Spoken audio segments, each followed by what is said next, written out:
কিয়ামতের নাম দিয়েছেন কিয়ামা, মানে কিয়ামতের দিন। কিয়ামতের নাম দেওয়া হয়েছে ইয়াউমুল হিসাব, মানে হিসাবের দিন। কিয়ামতের নাম দেওয়া হয়েছে ইয়াউমুল ফাসল, মানে জুদাইয়ের দিন, আলাগের দিন। কিয়ামতের নাম দেওয়া হয়েছে ইয়াউমুদ্দিন, মানে শেষের দিন। কিয়ামতের নাম দেওয়া হয়েছে ইয়াউমুল জাযা, মানে পরিত্রাণের দিন, প্রতিদানের দিন। কিয়ামতের নাম দেওয়া হয়েছে ইয়াউমুল কাযা, মানে বিচারের দিন। কিয়ামতের নাম দেওয়া হয়েছে ইয়াউমুল খুরুজ, মানে বের হওয়ার দিন। কিয়ামতের নাম দেওয়া হয়েছে ইয়াউমুল খুলুদ, চিরস্থায়ী থাকার দিন। কিয়ামতের নাম দিয়েছেন হাক্কা, কিয়ামতের নাম দিয়েছেন সাআলা, কিয়ামতের নাম দিয়েছেন কারিয়া। আল্লাহ বিভিন্ন নাম দিয়ে কিয়ামতকে বোঝানো হয়েছে, কিন্তু একটাই জিনিস উদাহরণ দিতে গেলে আপনি বুঝলেন, একই মেয়ে, একটাই মেয়ে, কিন্তু ওই মেয়েটাকে অনেক সম্পর্কর কারণে বিভিন্ন ভাবে দেখা হয়। মেয়ে কিন্তু একটা। যদি আপনার মেয়ে থাকে বাড়িতে, তাহলে ওই মেয়েটাকে আপনি আপনার কন্যা হিসাবে আপনি দেখবেন। ওই মেয়েটা যখন শ্বশুর বাড়িতে যাবে, তখন শ্বশুর ওই মেয়েটাকে বৌমা নজরে দেখবে। একই মেয়ে, ওই মেয়েটাকে যখন বিয়ে দেওয়া হবে কোনো ছেলের সঙ্গে, তখন ওই মেয়েটাকে বিবির নজরে দেখবে।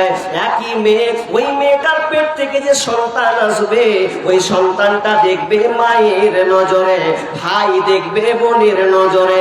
মেয়ে কিন্তু একটাই, কিন্তু বোঝানো হয়েছে বিভিন্ন সম্পর্কের দিক দিয়ে। ঠিক তেমনি ভাবে আল্লাহ সুবহানাহু ওয়া তাআলা কিয়ামতের অনেক নাম দিয়েছেন, কিন্তু এক কথায় বুঝলেন, কিয়ামতটা হচ্ছে মহাপ্রলয়ের দিন। এই দিনটা হবে ভয়ঙ্কর, কারো জন্য হবে ভালো, কারো জন্য হবে খারাপ। কিয়ামতটা খুব খারাপ, নাইলে ভালো। ভালো ব্যক্তির জন্য ভালো, খারাপের জন্য ভালো। কিছু কথা বলি দিয়ে আবার আমি দ্বিতীয় ফুৎকারের দিকে যাব।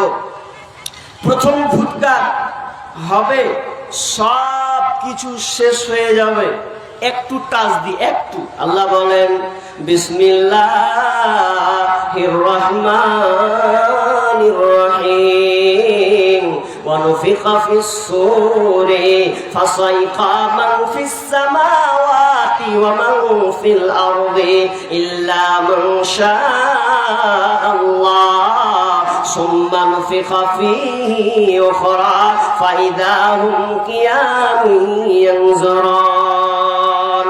আল্লাহ সুবহানাহু ওয়া তাআলা যখন ইসরাফিল আলাইহিস সালামকে সুর ফুঁকতে বলবেন, ইসরাফিলটাকে, ইসরাফিলের ব্যাপারে আপনাদের কি ধারণা আছে? ইসরাফিলকে শুধুমাত্র একটা দায়িত্ব দেওয়া হয়েছে। বিশ্বনবী বলছেন, কাইফা আনআম ওয়া সাহিবুস সূরি ক্বাদ ইলতাকামাহু আসগা সামআহু ওয়া হানা জাবহাতাহু ইয়ানতাজিরু মাতা উমারু বিন নাফখি। বিশ্বনবী বলছেন, আমি কেমন করে আনন্দে থাকতে পারি, আনন্দে উল্লাস করতে পারে, আমি দুনিয়ায় কেমন করে আনন্দে থাকবো?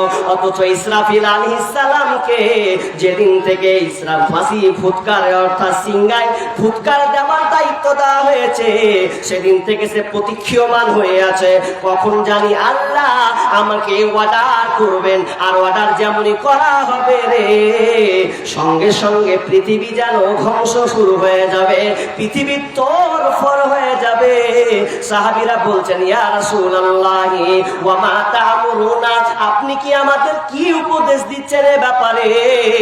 তখন বিষ্ণু বলছেন, কুলু, তোমরা বলো, হাসবুনাল্লাহু ওয়া নি'মাল ওয়াকিল, তোমরা আল্লাহর উপরে ধৈর্যশীল হও, আল্লাহর উপরে ভরসা রাখো, কারণ আল্লাহ হচ্ছে উত্তম কার্য নির্বাহক, তোমরা আল্লাহর উপরে ভরসা করো। তাহলে ইসরাফিল আলাইহিস সালামকে সুরের ফুৎকারের দায়িত্ব দেওয়া হয়েছে।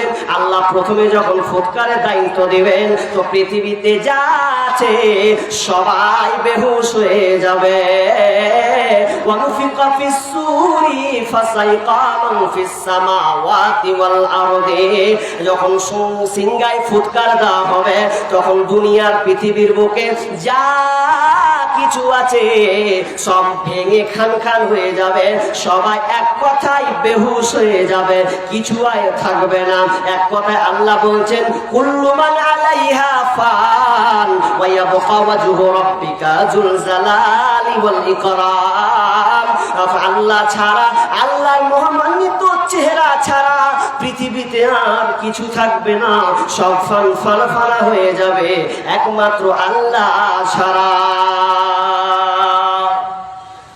প্রথম ফুৎকারে পৃথিবী ধ্বংস কেমন করে হবে, কোত্থেকে কি হবে, এটার আলোচনা যদি নিতে চান ইউটিউবে আছে, সার্চ করবেন পেয়ে যাবেন। এখন আমার আজকের আলোচনা যে দ্বিতীয় ফুৎকার যে আবার আল্লাহ বলবেন ইসরাফিল আবার ফুঁকো, আর একটা ফুঁক দাও। ফুঁক যখন দিবে পরিস্থিতি কেমন হয়ে আছে শেষ হাদিস বলে দিচ্ছি, পরিস্থিতি কেমন, পৃথিবীটা কেমন হয়ে আছে। তাহলে আন সাহাল ইবনে সাদ রাদিয়াল্লাহু তাআলা আনহু قال قال رسول الله صلى الله عليه وسلم يحشر الناس يوم القيامة على أرض بيضاء وأفرع كقرصة النقي ليس فيها علم لأحد। বিশ্বনবী বলছেন কিয়ামতের দিন ইহসারুন নাস ইয়াউমাল কিয়ামাতি, এই কিয়ামতের দিন জমিনটাকে সমতল করে দিবেন। আলা আরদিন বাইদা ওয়া আফরা, সাদা লাল মিশ্রিত সমতল ভূমিতে পরিণত করা হবে। কাপড় সাতিন নাকি, এটাকে সমতল সাদা খোলা সাদা রুটির মতন বানিয়ে দিবেন। মা বোনেরা যেমন রুটি পাকায়, খোলাতে যখন রুটিটা দেয় দেখবেন খোলাটা পুরো চিকন থাকে, রুটিটা পুরো চিকন থাকে, উঁচু নিচু কিছু থাকে না। ঠিক তেমনি ভাবে আল্লাহ জমিনটাকে ওই রকম সমতল করে দিবেন। সেদিনকে কারো কোনো পরিচিতি থাকবে না, কারো ডকুমেন্ট সেই দিনকে থাকবে না, সব আপন আপন আপন আপন থাকবে, পৃথিবীটা পুরো সমতল হয়ে থাকবে। এক কথায় আপনি চোখের সামনে কিছুই যেন দেখতে পাবেন না, সব শেষ। Bharat, Bangladesh, Pakistan, Thailand, New Zealand, Japan, German যা আছে কিছুই নয়, একটা পৃথিবী। 228টি দেশ আর নাই, একটাই পৃথিবী হয়ে আছে। এখন মানুষ উঠবে, যখন মানুষ কবরে উঠবে তো কখন উঠবে এটাও একটা শেষ হাদিস আছে। আবু হুরায়রা রাদিয়াল্লাহু তাআলা আনহু তিনি বর্ণনা করছেন, বিশ্বনবী বর্ণনা দিচ্ছেন কি যে প্রথম ফুৎকার আর দ্বিতীয় ফুৎকার। আচ্ছা আপনারা ফুৎকার শব্দটা বুঝতে পারছেন? ফুৎকার শব্দ বিহারে ফুৎকার বলছি তো এক মৌলানা এরকম করছে যে ফুৎকার ফের কি, সভাপতি না কে বসেছিল ও আমাকে বলছেন মৌলানা फुटकर हमको समझ में नहीं आता है, फुटकर क्या है? तब मुझे क्यों झमेला है पूर्णिया, फुटकर माने আবার বুঝে না তো। ফুৎকার মানে হচ্ছে সিঙ্গা লাগানো, বাঁশি বাজানো। ইসরাফিল আলাইহিস সালামকে বাঁশি বাজাতে যে অর্ডারটা করেছেন, তো এই মিডিলে প্রথম বাঁশি দেওয়া আর দ্বিতীয় সিঙ্গা লাগানো, মিডিলে কতটা সময় আছে? আবু হুরায়রা রাদিয়াল্লাহু তাআলা বলছেন, আল্লাহর নবী বলছেন এই সময়টা হলো 40। সাহাবীরা বললেন 40 আবার কি 40 দিন নাকি? বলছে না না, আমি উত্তর দিতে অস্বীকার করলাম। আবার প্রশ্ন করা হলো 40 মাস নাকি মানুষ থাকবে? বলছে না না, আমি অস্বীকার করলাম। আবার প্রশ্ন করা হলো 40 বছর, আমি অস্বীকার করলাম। এরপরে বিশ্বনবী বলেছেন আসমান থেকে একটা বৃষ্টি বর্ষণ হবে, আর বৃষ্টি যখন বর্ষণ হবে ওই যে প্রথম ফুৎকারে সব মারা গেছে, লাশ বেঁধে গেছে, সেদিন আল্লাহ আবার বৃষ্টি বর্ষণ করবেন। দেখবেন কবরে যখন মানুষকে শোয়ানো হয়, তাকে যখন দাফন করানো হয়, যদি আপনি একটা লাশকে 5 বছর পর 1 বছর পর যদি তার লাশটাকে আপনি খোঁজেন, কিছুই থাকবে না, শুধু হাড় হাড্ডি হাড্ডির মধ্যে একটাই শুধু হাড় আপনি পাবেন, সেটা হচ্ছে সিদ্ধার নিচের একটা ছোট হাড় আছে। ওই হাড়টা মাটি কোনোদিন খাবে না।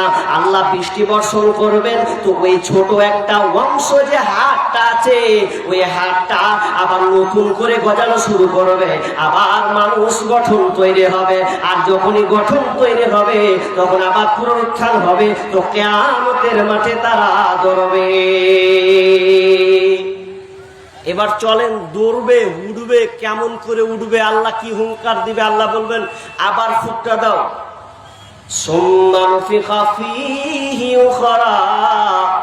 আবার সুর ফুঁকা হবে। মানুষ কবর থেকে উঠবে আর কিয়ামতের মেহশারের দিকে দৌড় মারবে। কেমন করে দৌড়াতে তো বাধ্য। আল্লাহ বলছেন দৌড়াতে তো তাদের বাধ্য, যেতে তো তাকে বাধ্য যেতে হবে। যখন মানুষ উঠবে ফাইন্নামা হিয়া জাজলাতুন ওয়াহিদা ওয়া ফাইন্নামা জাজলাতুন ওয়াহিদা ফাইদা হুম বিসাহিরা।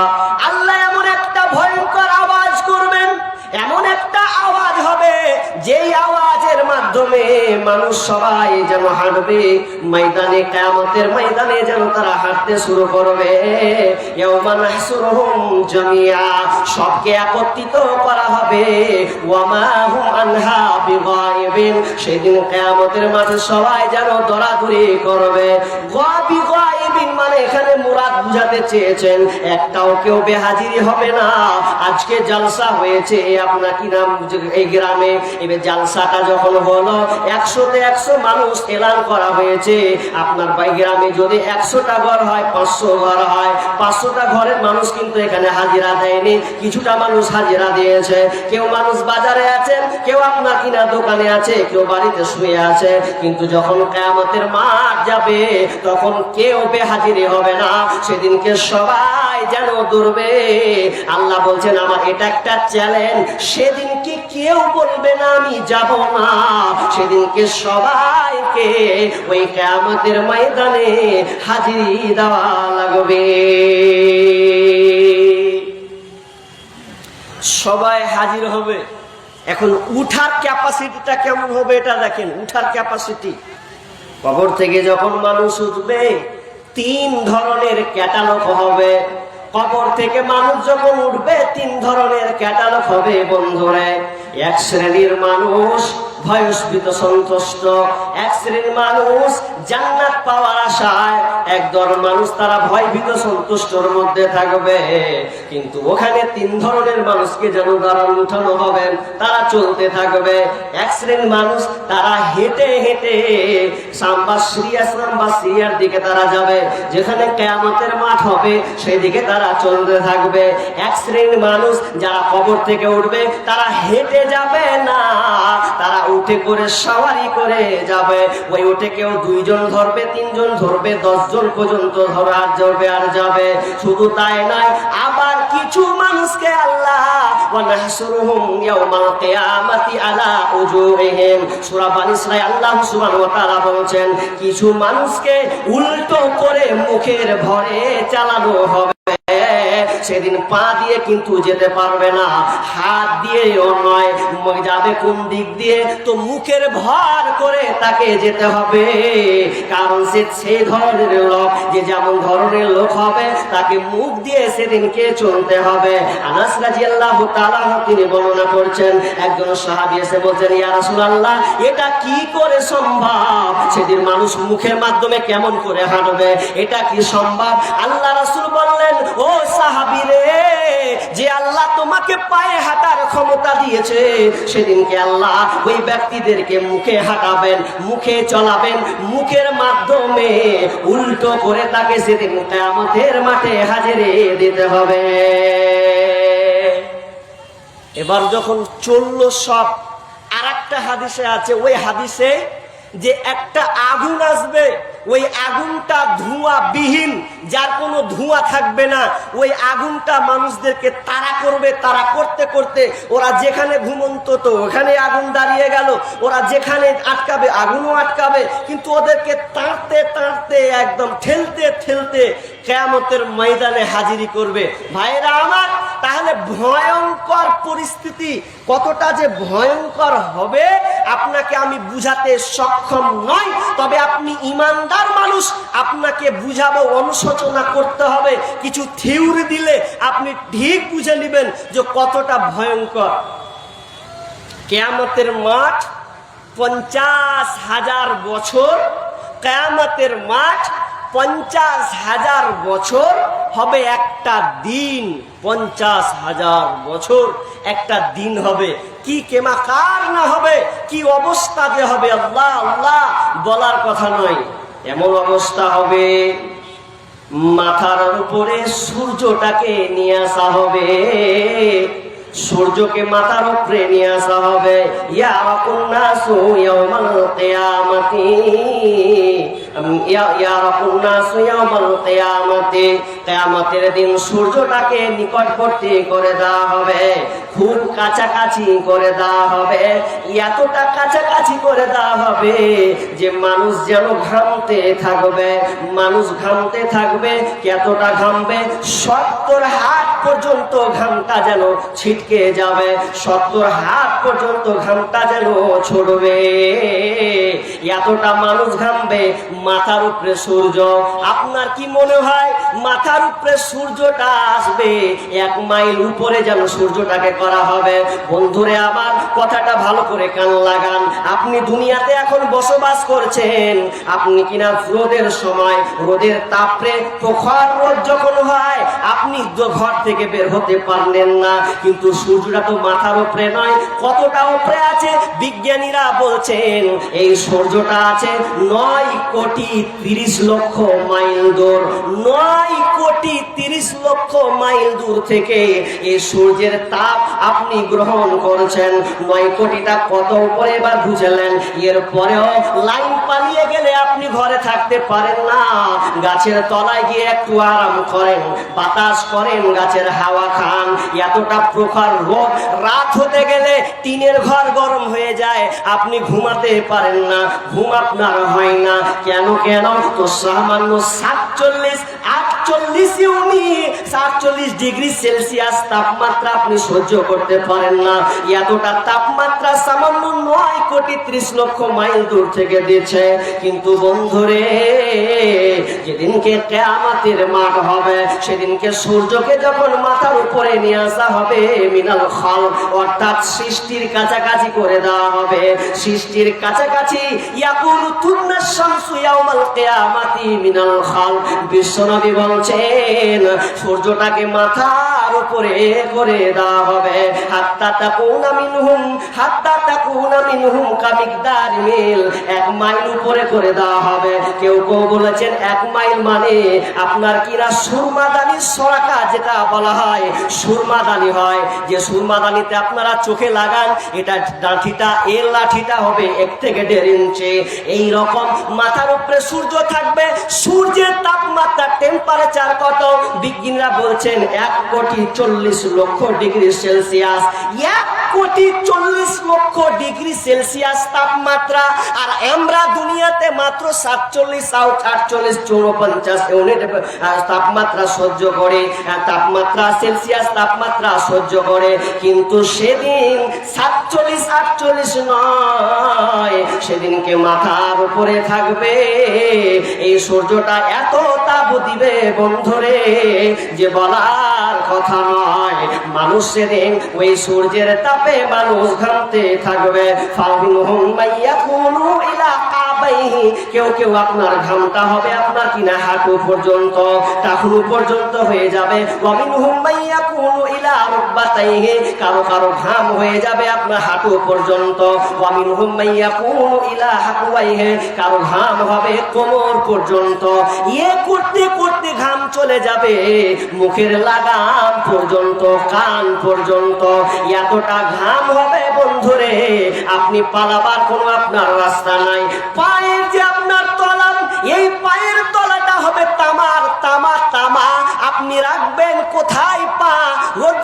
তাপে সূর্যের তাপে ছাদে ওঠানো যায় না, বালিতে হাঁটানো যায় না, কিন্তু জমিনটা সেদিন বালু নয়, ছাদের ঢালাই নয়, এই জমিনের নিচেটা হবে তামার। আর তামা মানে বুঝতে পারছেন এর টেম্পারেচার কতটা, যেটা কারেন্টকে শো করা হয় তামার তারের মাধ্যমে।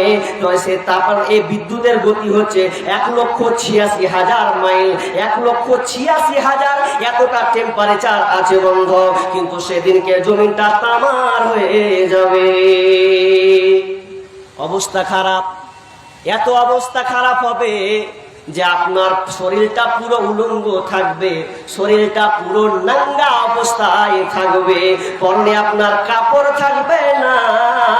মা আয়েশা রাদিয়াল্লাহু তাআলা বর্ণনা করেছেন, কুনতুন নবী সাল্লাল্লাহু আলাইহি ওয়াসাল্লাম, আয়েশা রাদিয়াল্লাহু তাআলা বলছেন, আমি নবীর মুখে শুনেছি, সামিতু রাসূলুল্লাহ সাল্লাল্লাহু আলাইহি ওয়াসাল্লাম, আমি নবীর মুখ দিয়ে শুনেছি, বিষ্ণু বলছেন, ইউসান্নাসু ইয়াউমাল কিয়ামাতি উফাতান উরাতান গুরলা, মানুষ যখন উঠবে তখন সে বস্ত্রবিহীন, পরনে তার কাপড় থাকবে না, নেঙ্গা হয়ে উঠবে, খাতনাবিহীন অবস্থায় উঠবে, পায়ের তলায় কোনো স্যান্ডেল থাকবে না, কোনো জুতা থাকবে না।